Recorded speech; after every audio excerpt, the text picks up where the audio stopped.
안녕하십니까. 조갑제TV 시청자 여러분, 저는 조갑제닷컴의 조세별입니다. 지금 시각은 2021년 8월 15일 밤 9시를 가리키고 있습니다. 국민의힘 이준석 대표의 녹취록 유출 파문으로 주말 내내 시끄러웠습니다. 이 국민의힘이 당 차원에서 내는 여러 목소리들이 있을 텐데 그것들은 다 묻혀버렸죠. 이렇게 당 대표가 만들어내는 여러 갈등과 분란들이 하루가 멀다 하고 언론을 장식하고 있는 것, 이것 자체가 굉장히 비정상적인 상황으로 보입니다. 자, 어쨌든 이 문제에 대해서 지금 이준석 대표가 최종 입장을 낸 것으로는 녹취록은 존재하지 않는다라고 해명을 했습니다. 지금 어제 그리고 이어서 오늘까지 이게 계속 문제가 커졌는데, 자, 오늘 15일 페이스북에 글을 올려서 이렇게 해명을 했습니다.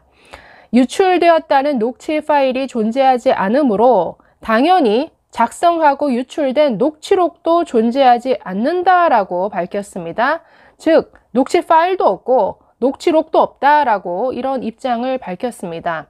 자, 그러면서 60여 명 이상의 언론인들로부터 윤석열 총장과의 통화 내용에 대한 집중 취재가 들어왔고, 취재 과정에서 언론인들에게 구두로 전달된 부분들이 정리가 되어서 문건화된 것으로 보인다라고 했습니다. 이게 좀 이 이준석 대표의 이 해명을 믿을 수 있느냐라는 문제인데, 지금 이준석 대표는 녹취 파일도 없고 그렇기 때문에 녹취록을 만들어서 유출한 사실도 없다라고 부인하고 있죠. 12일 날 윤석열 총장과 지금 통화한 내용이 녹취록으로 작성되어서 유출되었다라는 이런 의혹 제기인데, 언론인들로부터 그러니까 무슨 내용으로 통화를 했느냐, 이런 여러 가지 질문들이 있었고, 그 과정에 대응하는 과정에서 내용들을 정리한 것인데, 이게 녹취록으로 오인된 것 같다, 이 정도의 해명인 것 같습니다. 자, 문제는 이 해명이 좀 신뢰를 받지 못하는 게, 그 전날 이준석 대표 측 관계자는 다르게 해명을 했었습니다. 뭐라고 했었냐면, 이준석 대표가 일부러 녹음한 것은 아니다. 사용하는 휴대폰에 자동 녹음 기능이 있어서 녹음이 된 것이고, 실무진이 녹취를 풀었는데 이게 실수로 밖에 흘러나가게 된 것이다 라고 해명한 바 있습니다. 굉장히 다르죠. 어쨌든 고의는 아니지만 자동 녹음이 됐었고, 여기서 끝났으면 다행인데 이 실무진이 이 녹취를 풀었다. 그러니까 이 말은 녹취록을 뭔가 작성했다라는 뜻으로 보이죠. 그래서 이 작성된 녹취록이 밖으로 흘러나가게 된 것 같다라고 이렇게 해명을 했습니다. 그래서 어제의 해명과 이 이준석 대표의 오늘 해명이 그 내용이 너무 다르기 때문에 사실 이 이준석 대표의 이 최종적인 해명을 과연 믿을 수 있느냐, 이런 의문이 좀 드는 것 같습니다. 자, 녹음을 하고 녹취록을 작성했는지 여부, 이것은 굉장히 큰 문제입니다. 녹음까지는 고의가 아니었다라고 한다면 거기까지는 이해해 줄 수 있겠죠. 그러나 만약에 이것을 녹취록으로 작성했다라고 한다면 그 순간 이것은 굉장히 큰 문제죠. 작성했다라는 것 자체만으로 이것은 이 녹음 내용을 뭔가 정치적으로 이용하려는 이런 목적이 있는 것으로 간주할 수밖에 없으니까, 녹취록을 작성했다라고 인정하는 순간 이것은 대표 자격까지 거론할 수 있는 이런 문제로 비화될 수 있습니다. 지금 어쨌든 부인하고 있는데, 이 녹취록이 작성되었는지 여부, 여기에 대해서는 좀 더 신뢰할 만한 정확한 해명이 더 필요할 것으로 보입니다. 자, 이준석 대표로 인해서 정말 나날이 시끄럽습니다.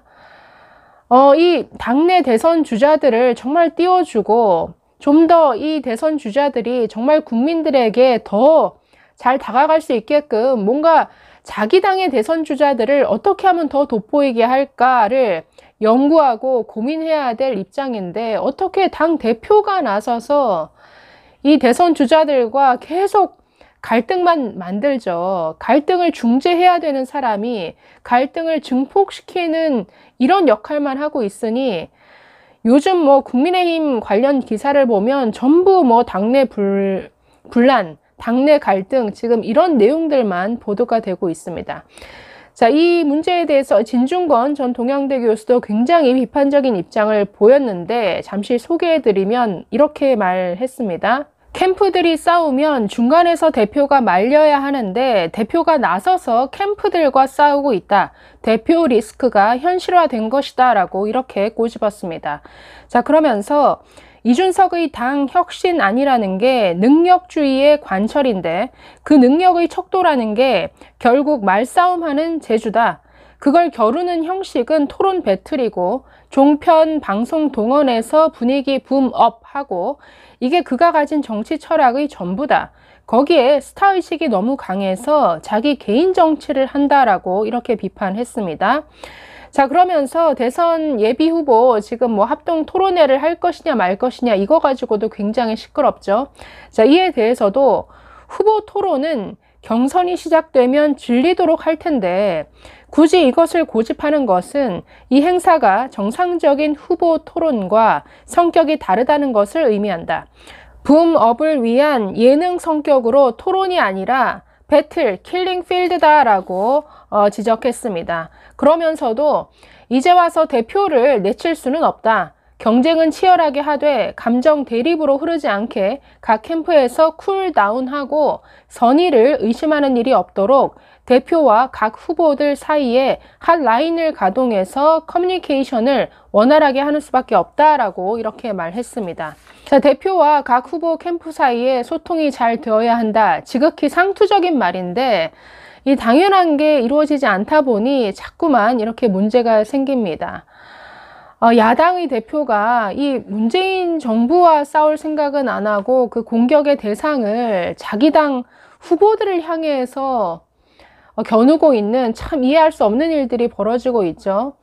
날마다 한마디도 지지 않으려고 페이스북 글을 통해서 또 언론사 인터뷰를 통해서 참 이렇게 떠들다 보니 날이 갈수록 눈살 찌푸리게 하는 일만 이렇게 일어나고 있는 것 같은데요. 자, 지금 뭐 경선에 참여하는 후보들 지금 토론해 가지고도 말이 많습니다. 저는 이것도 도저히 이해가 안 되는데 뭐 선거관리위원회 출범시킨 이후에 뭐 토론에 정말 질리도록 할 텐데 벌써부터 아직 후보 등록도 다 하지 않은 상태에서 대체 무슨 토론회를 하자는 것인지 이렇게 갈등을 만들어내면서까지 그렇게 토론회가 급한 것인지 저는 도저히 이해가 안 갑니다. 그리고 이런 문제 하나 당내에서 정리가 안 되는 지금 국민의힘 이 시스템 도저히 어떻게 돌아가고 있는 것인지 참 이해 안 됩니다. 자, 지금 녹취록 부분에 대해서 존재하지 않는다, 없다라고 해명을 했지만 이 해명의 과연 믿을 수 있는 것인지 그 신뢰성에 뭔가 의문이 가는 부분이 있어서 아직까지는 이 문제가 정리되지는 않고 있는 것 같습니다. 또 내일 각 후보 캠프들에서 어떤 반응이 나올지 또 지켜봐야 할 것 같습니다. 감사합니다.